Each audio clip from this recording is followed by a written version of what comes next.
Ասեմ, այս մրցույթի ամենակարևոր պայմանը գեղեցիկ շոուն է, ինձ թվում է, գեղեցիկ շոու ապահովելն է, երգի հիթայնությունը ու նաև եկեք չմոռանանք, որ արտերկրում ամենակարևոր փաստերից մեկը երգչի արտաքին տեսքն է, երգչի կամ երգչուհու, որը որ շատ մեծ դեր է խաղում երիտասարդների շրջանակում, քանի որ SMS-ային մրցույթ է ավելի շատ, ոչ թե ինչ-որ շատ լուրջ ինչ-որ հանձնաժողով է նստում, շատ լուրջ ժյուրի ու քննարկում են նրա վոկալային հնարավորությունները, ոչ, երգչի վոկալային ունակությունները այդքան էլ այս կոնկուրսում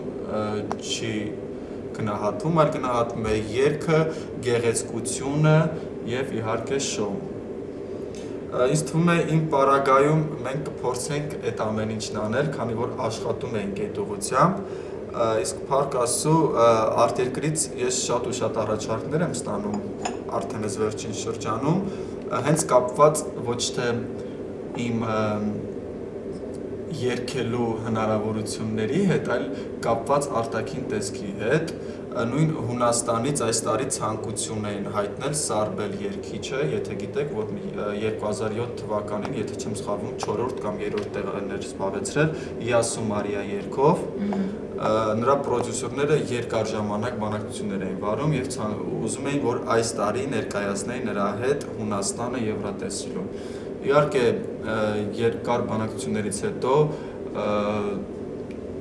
ընդհանուր համաձայնության ես չեկա, բայց ով պետք է ներկայացներ։ Հունաստանը Սարբելի հետ դուետով, երգերի դուետով, ու նրանք համոզված էին, որ երկուսով մենք անպայման կհաղթենք նույնիսկ ոչ թե նախընտրական փուլը, այլ եզրափակիչը։ Իհարկե այնտեղ մի քիչ կապված էր ֆինանսական ծախսերի հետ, որը ինձ համար այդքան էլ հեշտ չի վաստակել, որը վատնել միանգամից այդքան գումար, քանի որ մենք ապրում ենք Հայաստանում ու մենք չունենք, ես համենայն դեպս չունեմ հովանավորներ, որոնք կտրամադրեին ինձ այդքան գումար, որպեսզի ներկայանայի Հունաստանից, այսինքն այդքան էլ շատ չէր, ծախսերը կիսվելու էր երկու մասի, ուղղակի ինձ համար դա ահռելի մեծ գումարներ էր ու երևի թե ես շտապեցի մերժելու այդ առաջարկը, փորձեմ հետագայում նմանատիպ առաջարկները չմերժել ու հնարավոր է, որ համագործակցեմ նաև նրա հետ, ինչու չէ նաև այլ երկրներից, եթե իհարկե Հայաստանում նման շանս չտրվի, փորձեմ այլ երկրներից ներկայանալ։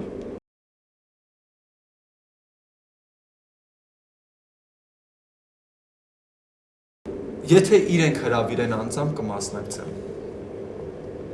Այսինքն գտնում եմ, որ այն մրցույթ չի, որով ասենք Հայկ Կասպարով երգչի կարիերան կարող է սկսվել և ավարտվել, սա ուղղակի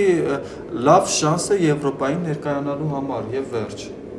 Հնարավոր է այս մրցույթից հետո բացվեն շատ դռներ, հնարավոր է, որ ոչինչ չփոխվի։ Այդ առաջին տարբերակի համար ենք մենք պայքարում մասնակցելու համար, այնպես որ այդքան էլ մեծ բան չեմ կորցրել, միևնույնն է ես գիտեի, որ ես նախընտրական փուլը չեմ հաղթահարելու։ Ինչու, որովհետև միայն շոուով, երգով ու արտաքին տեսքով հայաստանյան ընտրություններում դժվար թե կարողանաս հաղթես։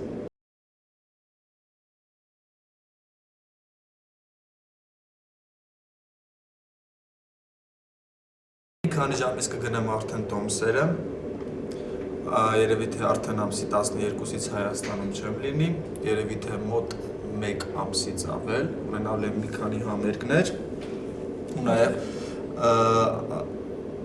փետրվարի 28-ին ունենալու եմ մեծ համերգ Մոսկվայում, որտեղ ընդգրկված են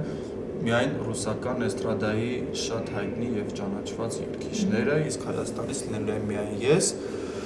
կգնամ, կաշխատեմ, կվաստակեմ իմ գումարս, կվերադառնամ հայրենիք, շատ պլաններ ունեմ շատ նոր երգեր,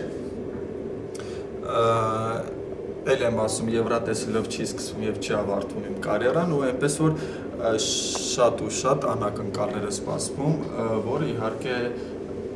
իրականացվելու այդ process-ը կփորձենք ձեր հետ այդ ամեն ինչը հանդիսատեսին ներկայացնել։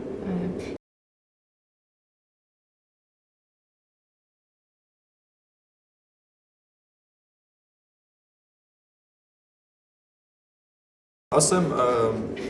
հայ ֆանատ կայքի մասին ես անցած տարի իմացա նման կայքի մասին ու շատ գոհ եմ նրանցից, քանի որ նրանց եմ վստահել իմ երկու տեսահոլովակների պրեմիերաները, նրանց եմ վստահել Եվրատեսիլի նախընտրական փուլիս երգը, որպեսզի պրեմիերա անեն, շատ հետաքրքիր, շատ լավ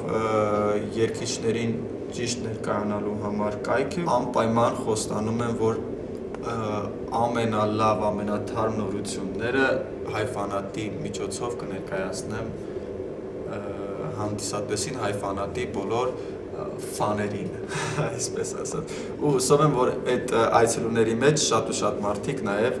սիրում ու գնահատում են իմ արած աշխատանքը։ Ես ձեզ շատ սիրում եմ, շնորհակալություն ձեզ։ Եվ վերջում The Club ակումբի կողմից քեզ gift card, սա ճաշի հրավեր է 2 անձի համար։ Շատ շնորհակալություն։ Շատ հաճելի